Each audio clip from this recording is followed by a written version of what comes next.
Morning, dear students. How are you all? Today I am here, Seema Sehgal, with the topic Utilization Reaction Acid Base of lesson number 2, class 10, science. So let's see. In the previous chapter, we discussed about the properties of the acid. When acid reacts with metal, what happens? Hydrogen gases release. And what happens when acid react with metal carbonates or metal hydrogen carbonate? Carbon dioxide gases. Now, the next reaction of acid, what happens when acid reacts with the base? जब acid base के साथ react करती है तो क्या reaction होती है? Then the reaction is salt plus water. अब we can take the example. आप ये दो example ले सकते हैं. HCl aqueous plus NaOH is the aqueous, indicates NaCl aqueous plus H2. This NaCl is the salt here, H2 is the water here. So this is the example of the what is this reaction is called? This reaction is called neutralization reaction. When acid combines with base, this effect is known as the neutralization reaction. Neutralization means neutral means the neutral which have nothing acid or nothing base. कि neutral क्या चीज है? ना तो वो acid है ना वो बेस है, वो न्यूट्रल है. ठीक है, तो उसे न्यूट्रल बोलते हैं. तो जब एसिड और बेस को आपस में मिक्स किया जाता है तो एसिड जो है वो बेस का इफेक्ट खत्म कर देते हैं और जो बेस जो है वो एसिड का इफेक्ट खत्म कर देते हैं. And that reaction is known as the neutralisation reaction.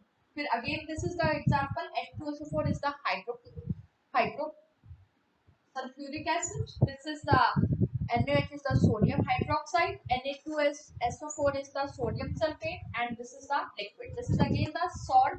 So neutralization means neutral करना, उसके एसिड और बेस के इफेक्ट को खत्म करना.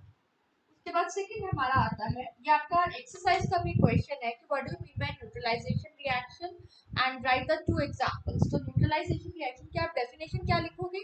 When acid combined with the base it forms the salt and water and this reaction is known as the neutralisation reaction.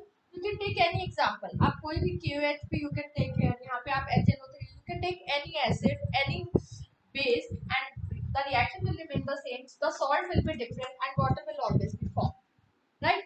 उसके बाद next आपकी रिएक्शन है what happens when acids are react with the metal oxides. Metal oxides के साथ जब react करते हैं, अब ये चीज आपको पता होनी चाहिए कि जो मेटल ऑक्साइड्स है they are basic in nature. Metal oxides जो होते हैं वो बेसिक इन नेचर होते हैं, तो ये सेम वे में इसी तरह से ही बिहेव करेंगे. अगर मान लीजिए metal oxide basic in nature है, ये एसिड है, तो एसिड प्लस बेस हमारा क्या बनाता था? Salt plus water. The same reaction will take place, बस the salt will be different. H2SO4 जैसे जिंक ऑक्साइड मैंने लिया, this is the metal, zinc is the metal, तो it is the metal oxide zinc sulphate plus H2. तो यहाँ पे ये zinc sulphate is the salt और यहाँ पे ये वाटर आपका फॉर्म. अगला और देख लेते हैं. HCl is the hydrochloric acid, copper oxide, copper chloride and H2. अब यहाँ पे देखिए कॉपर की 2p1 की वैलेंसी होती है, यहाँ पे जो वैलेंसी ली जा रही है कॉपर की वो आपकी 2. यहाँ पे जो वैलेंसी ली जा रही है वो कॉपर की 2 है. जो फॉर्मूला बनता है वो उसी हिसाब से बनता है वैलेंसी के हिसाब से. तो यहाँ पे जो कॉपर की वैलेंसी है 2, फिर आगे भी हम यहाँ पे कॉपर की वैलेंसी 2 लेते हैं. तो ये भी आपको वही सेम रिएक्शन हो गया. Metal oxides are basic in nature, ये नोट कर लीजिए आप. थर्ड थिंग है हमारी बेसिस की मैं बात करती हूँ कि बेसिस जो है एसिड्स की तो इतनी ही प्रॉपर्टीज थी, that is over. Now next comes to the base. Base में भी आपको बता चुकी हूँ they are the bitter in taste, they release the hydroxide ions and they can also conduct the electricity when dissolved in water. जब उन्हें water के अंदर डिसॉल्व किया जाता है तो they can also conduct the electricity and they turn red litmus into ये red litmus से ब्लू में चेंज करते हैं. और हम बेस की प्रॉपर्टी पढ़ते हैं, जैसे हाइड्रोजन की प्रॉपर्टी थी कि एसिड्स के अंदर जब हम मेटल को ऐड करते हैं तो hydrogen gases release. The same property with the base also. When the base react with metal then the salt plus hydrogen gas will form. Same जैसे एसिड में थी वही डेफिनेशन है. एग्जांपल बेस का लिया है sodium hydroxide aqueous plus zinc is the solid metal Na2ZnO2 plus H2. अब इसमें जो ये चीज लर्न करने की है, this salt name, this salt is the known as the sodium zincate. This is a different kind of salt यहाँ पे formed here. Sodium zincate Na2ZnO2. अब ZnO2 is the anion here, ZnO2, and sodium is the cation here. cation anion की हम बात करते हैं ना, तो this is the sodium zincate and this symbol arrow indicates the gas. जब भी आपके ऊपर एरो का सिंबल देखते हैं, this is the symbol for the gas. तो यहाँ पे ये हाइड्रोजन गैस रिलीज हो रही है, ये चीज याद रखिए। This is known as the sodium zincate and this symbol is for the hydrogen gas. And in the previous lecture I told you about the test of hydrogen gas. कैसे होता है? When the burning candle nearby this gas, it will produce the pop sound. हमेशा याद रखिए ये। उसके बाद next जो रिएक्शन है, bases are do not react with the metal carbonates और metal hydrogen, उनके साथ वो रिएक्ट नहीं करते। नेक्स्ट यहाँ पर आता है बेस जब नॉन मेटल ऑक्साइड्स के साथ रिएक्ट करते हैं, मेटल के साथ नहीं करते, क्योंकि metal oxides are basic in nature. अब बेस बेस के साथ रिएक्ट नहीं करता, तो बेस किसके साथ रिएक्ट करते हैं? नॉन मेटल ऑक्साइड के साथ। तो जो नॉन मेटल ऑक्साइड्स है बेटा, they are acidic in nature, ये एसिडिक इन नेचर होते हैं, तभी जो है इसके साथ रिएक्ट होता है। और वही रिएक्शन बन गई, जब बेस एसिड के साथ रिएक्ट करेगा क्या बनेगा? Salt plus water. तो ये चीज आपने याद रखनी है कि non metal oxides are acidic in nature. Base can not react with the metal oxide, क्योंकि metal oxides are basic in nature. तो एग्जांपल मैंने लिया हुआ है calcium hydroxide, aqueous plus CO2 is the gas, C is the non-metal here, that is why it is non-metal oxide. CaCO3 calcium carbonate solid, ये आपको पता ही है इसे क्या बोलते हैं, calcium carbonate, limestone and H2O is the liquid. These are the reactions of your bases. Bases में बस इतनी ही reactions हैं और नहीं। और we can say base can react with the acid. इसे we can reverse also. Base plus acid gives salt plus water. This is the same reaction. You can reverse it. Someone has asked all the reaction of the bases. So this reaction is also includes under the base also acid also, because acid and base are combining here. इसके बाद हमारा जो next topic आता है, बच्चों वो next topic है हमारा कि जो एसिड और बेस है वो कितना स्ट्रॉन्ग है, कितना वीक है। मैंने जैसे आपको स्ट्रॉन्ग और वीक एसिड और बेस की डेफिनेशन बताई थी कि कंप्लीटली आयनाइज हो जाती है। तो एसिड्स के अंदर क्या चीज कॉमन होती है? Acids contain the H+ ions, और बेस के अंदर क्या चीज कॉमन होती है? OH- ions. तो ये चीज हम कंसिडर करते हुए कि जो जितने भी जो एक्वस सॉल्यूशन है, जितने भी जो हमारे एक्वस सॉल्यूशन है, तो एक्वस सॉल्यूशन वो क्या करते हैं बच्चे? Aqueous solution contains H+ OH- ions. जो एक्वस सॉल्यूशन है वो H+ आयंस भी कंटेन करते हैं, OH- आयंस भी कंटेन करते हैं। ऐसा नहीं है हम बोले कि अगर वो एसिडिक सॉल्यूशन है तो वो सिर्फ H+ आयन करेगा, नहीं। अब एक्वस जो सॉल्यूशन है वो NaOH का भी बन रहा है, HCl का भी बन रहा है। जैसे अब मैंने यहाँ पे एग्जांपल लिया HCl एक्वस, और यहाँ पे मैंने बेस के लिए एग्जांपल लिया NaOH एक्वस। तो जो एक्वस सॉल्यूशन है वो H+ ions and OH- ions दोनों आयंस जो है वो कंटेन करते हैं। ठीक है, अनायंस इसकी अलग कैटेगरी होगी, तो वो आपका अलग है। तो अब इसमें हम बात करते हैं, तीन तरह की सॉल्यूशंस होते हैं। We have three kinds of solution. अब इसमें H+ भी है, OH- आयंस भी है, Cl-। इसमें कौन कौन से आयन प्रेजेंट है? अगर मैं देखूं H+, Cl-, OH-। इसमें कौन सी आयंस प्रेजेंट है? Na+, OH-, H+। H+ की जगह इसमें हम ये भी लिख सकते हैं H3O+। This is known as the hydronium ion और हाइड्रोजन दोनों यहाँ पे भी हो सकता है, ये नहीं कि सिर्फ base, we can write here also. So अब तीन तरह के सॉल्यूशंस है आपके पास। तीन तरह के कौन से सॉल्यूशन है? एक तो आपके पास बच्चे सॉल्यूशन होता है न्यूट्रल सॉल्यूशन, राइट। एक आपके पास कौन सा होता है? Neutral solution. और एक आपके पास होता है एसिडिक सॉल्यूशन, और एक आपके पास होता है basic solution. We have three kinds of solution: acidic solution, basic solution and neutral solution. अब इसमें एसिडिक बेसिक में हम ये कैसे पता लगेगा? वो that depends upon the hydrogen ion concentration and hydroxide ion concentration. अगर मान लीजिए किसी भी सॉल्यूशन में H+ आयंस और OH- आयंस की कंसंट्रेशन इक्वल है, दोनों चीजें अप्रोक्सीमेटली इक्वल हैं, then that solution is known as the neutral solution. ना तो वो एसिड हुआ ना वो बेस हुआ। उसके बाद नेक्स्ट आता है एसिडिक सॉल्यूशन। एसिडिक सॉल्यूशन में we can say H+ ions की जो कंसंट्रेशन है वो OH- आयन से ज्यादा होती है। अगर किसी मैंने बोला दोनों चीजें प्रेजेंट है, H+ भी OH- आयन की, तो जब H+ बहुत ज्यादा हो गया OH- से, then the solution is the acidic solution. And what about the basic? Basic में we have the OH minus ion concentration is greater than the hydrogen की OH माइनस आयन की कंसंट्रेशन जो है वो हाइड्रोजन आयन से ज्यादा होगी, इसी वजह से वो आपका क्या है बेसिक सॉल्यूशन। तो अब हमें पता है कि जो भी जो स्ट्रॉन्ग एसिड होते हैं they can completely dissociate and forms the H+ ion, और जो वीक होगा वो इनकम्प्लीट डिसोसिएशन होगा, कंप्लीटली वो एसोसिएट नहीं हो पाएगा। तो अब इसमें देखिए क्या बात आती है कि जो स्ट्रेंथ है एसिड और बेस की, वेदर इट इज हमने बोला स्ट्रॉन्ग है वीक है, तो जो स्ट्रेंथ है the strength of acid and base depends upon the how much acid and base ionize, कि वो कितना आयनाइज हो रहा है। अगर वो कंप्लीटली आयनाइज हो रहा है तो वो स्ट्रॉन्ग एसिड है, अगर वो कंप्लीटली आयनाइज नहीं हो रहा then it is a weak acid. जो स्ट्रेंथ है कि वो कितना स्ट्रॉन्ग और वीक है that depends upon the again and again I am saying ionisation और dissociation process of that acid, कि जब आप उसे वाटर में डिसॉल्व करते हो तो कितने आयंस बनते हैं, H+ आयंस कितने बनते हैं अगर एसिड की बात कर रहे हैं, और अगर बेस की बात कर रहे हैं तो OH माइनस आयंस उसमें कितने बनते हैं, that depends on that.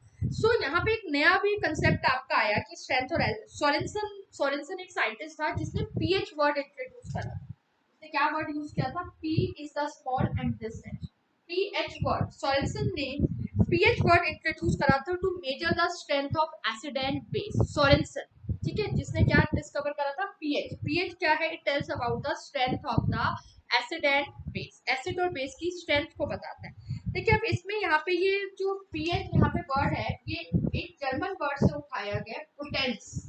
Potence एक यहाँ पे जर्मन जर्मन वर्ड है और जिसका जो मीनिंग होता है पावर, कि इसके पास कितनी पावर है। ठीक है, अब इसका क्या मतलब हुआ, पीएच का मतलब क्या हुआ कि इसके पास कितनी पावर है, इसके पास कितना पोटेंशियल है ऑफ हाइड्रोजन आयन कंसंट्रेशन। तो कोई चीज जो इसने एक मेन बेसिक बना दिया हाइड्रोजन आयन कंसंट्रेशन को, कि सॉल्यूशन एसिड है बेस है या न्यूट्रल है, इस पे डिपेंड करेगा potence. Potence mean potential power, power of the hydrogen ion concentration. इसका अगर मैं फॉर्मूला भी लिखना चाहूँ तो I can write the formula also, but that is not in your syllabus, 10th से beyond है। I'm just telling you the formula of this pH। pH का मैं आपको यहाँ पे फॉर्मूला बता रही हूँ, pH is equal to minus of log of H+ ion concentration। ठीक है, minus of log of H+ ion concentration, this is the formula। और we can say यहाँ पे और भी हम लिख सकते हैं minus of log of, तो ये आपके इसमें बियॉन्ड है, मतलब इसके बेस पे न्यूमेरिकल्स वगैरह है जो वो 11th class and higher classes you will study. यहाँ पे सिर्फ जस्ट आपको फॉर्मूला भी बुक में आपके मेंशन नहीं है, फिर भी बता दिया कि पी लॉग टेबल वगैरह है कि कितने हाइड्रोजन आयन कंसंट्रेशन है, that depends upon the pH. तो अगर इसमें हम देखें कि पीएच क्या है, pH to measure the strength of acid and base, right. So pH value इसमें फिक्स की गई है, साइंटिस्ट ने फिक्स करी है कि एट 298 केल्विन। अगर मैं बात करूँ ये जो पीएच वैल्यू है ये फिक्स कर दी गई 298 केल्विन, दैट मींस आपका यही होगा 27 डिग्री सेल्सियस, जो जनरली रूम टेम्परेचर होता है उस पे पीएच की वैल्यू को फिक्स कर दिया गया 0 से 14 के बीच। आप उसमें वो फिक्स कर दिया गया 0 से 14 के बीच में, और एक स्केल बना दिया गया। स्केल कैसे बनाएंगे, कंसीडर करो इस तरह से है आपका, तो यहाँ पे ये 0 लिख लिया इन्होंने और यहाँ पे क्या लिख लिया 14 लिख लिया, सेंटर में यहाँ पे इन्होंने लिख लिया। इस तरह से ये पीएच का स्केल बना हुआ है कि जिसकी पीएच, अब अगर यहाँ पे पीएच 7 होगी, if pH is equal to 7 then the solution is neutral. ठीक है, अब यहाँ पे देखिए ये आप इसमें इस तरह से कर सकते हो 1 2 3 4 5 6 8 9 10 11 12 13, इस तरह से पीएच का स्केल बना दिए। जब हमारे पास पीएच 7 है तो वो न्यूट्रल सॉल्यूशन है, और जब हमारे पास पीएच लेस देन 7 है, यहाँ पे देखिए पीएच जो है वो लेस देन 7, पीएच जो है यहाँ पे क्या है बच्चे लेस देन 7 है, तो वो कौन सा सॉल्यूशन हो जाएगा, एसिडिक।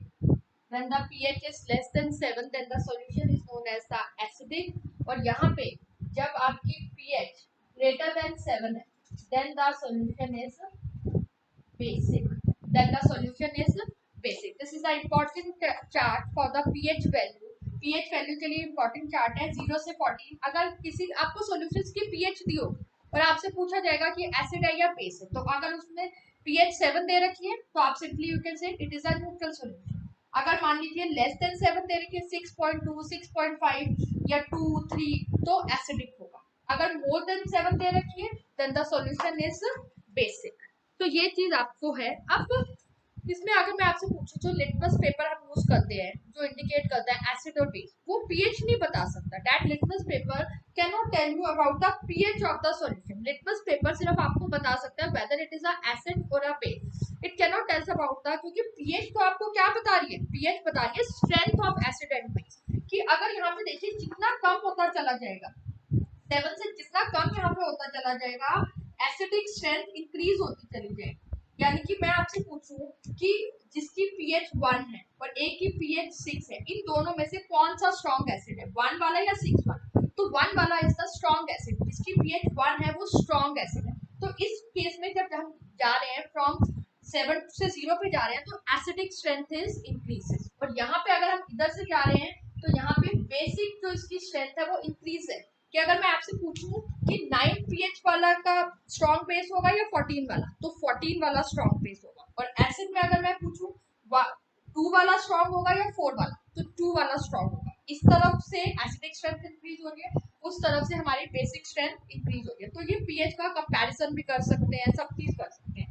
तो लिटमस जो सॉल्यूशन है, लिटमस सॉल्यूशन हमें बच्चा ये नहीं बता सकता कि एसिड कितना स्ट्रॉन्ग और बेस कितना है। तो उसके लिए we have another type of indicator. उसके लिए हमारे पास एक दूसरा टाइप का इंडिकेटर है, जिस इंडिकेटर को हम क्या बोलते हैं, universal indicator. That indicator is known as the universal indicator. अब ये यूनिवर्सल इंडिकेटर क्या है, ये क्या करता है, to find the pH of acidic and basic solution, कि उसकी कितनी एसिड और बेस की पीएच है। यूनिवर्सल इंडिकेटर इसमें हमें ये बताता है। जैसे कि पीएच इंडिकेटर है जिसमें 0 से 14 तक की उसकी वैल्यू होगी। डिफरेंट डिफरेंट उसमें कलर्स होते हैं कि उसमें कैसे डिफरेंट कलर्स हैं। अगर मैं इसमें कलर्स की बात करूं तो इस तरह से जैसे स्ट्रिप भी होती है, ये कंसिडर करो इस तरह से, ये we have this kind of strip. जो यूनिवर्सल इंडिकेटर की हमारी इस तरह से बच्चे स्ट्रिप होती है। अब उस स्ट्रिप में यहाँ पे अगर देखिए क्या होता है, उस स्ट्रिप में कलर आता है। जैसे आप उसमें डिप करते हो तो उस स्ट्रिप में कलर आता है। ठीक है, कलर आने से मैं यहाँ पे अंदाजे से बच्चे लिखूँ कि कलर आता है उस स्ट्रिप में। तो colour universal indicator of white से कलर का हुआ, कोई भी कॉमन कलर का हुआ, जैसे आप उसे एसिड बेस में डालोगे उसका कलर चेंज होगा। ग्रीन हो सकता है, रेड हो सकता है, ऑरेंज हो सकता है, वॉयलेट हो सकता है, डिफरेंट डिफरेंट कलर होते हैं। तो उस पीएच पेपर के ऊपर इंडिकेशन इस तरह से चार्ट की होती है और कलर्स लिखी होती है। तो अब यहाँ पे तो मैं कलर्स आपको नहीं ड्रॉ करके दिखा सकती। कंसिडर करो यहाँ पे ये 1 है, ये 13 है और ये मैंने 7 लिख दिया। यहाँ पे ऐसे 2, 3 इस तरह से आपके कलर्स है। तो जो न्यूट्रल कलर है उस पे यहाँ पे जो ये 7 आपको पता है न्यूट्रल है, इस पे जो कलर आता है 7 पे वो आता है जनरली ग्रीन। जो न्यूट्रल कलर है 7 उस पे जो हमारा कलर आएगा वो ग्रीन आएगा। तो आप कलर की आइडेंटिफिकेशन से हम कर सकते हैं। यहाँ पे जैसे जैसे हम जाते जाएंगे ये कलर जो है 14 पे हमारा क्या जाएगा, वॉयलेट जाएगा।